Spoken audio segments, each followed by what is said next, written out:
Welcome to The Terrible Take, a daily segment telling Steelers Nation what's on our mind. I'm Melanie Friedlander. As anyone who watched the Super Bowl can attest, quarterback play is the key to winning the Lombardi Trophy.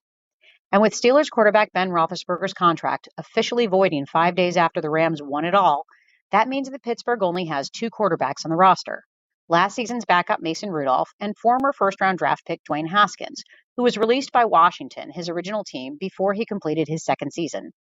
He had a quiet 2021 season with the Steelers and remains largely an unknown. Head coach Mike Tomlin has implied that both players will be given a chance to compete for the starting role. That is the only indication the team has given that next year's Steelers quarterback is already on the roster. There's a famous quote that has been attributed to John Madden.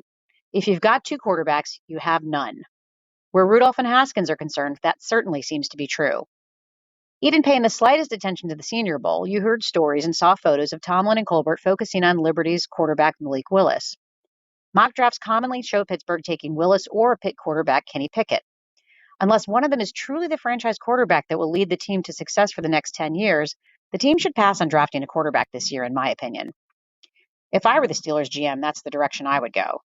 No question, the next starting quarterback isn't under contract yet. And I sure wouldn't throw draft capital to trade for Jimmy G, even if that were an option.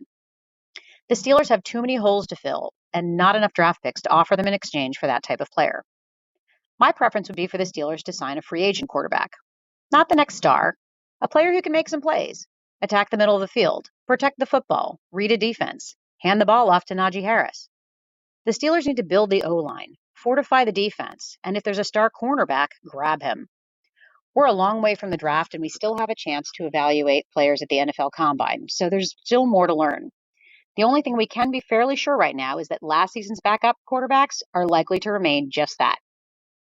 Thanks for listening to my take.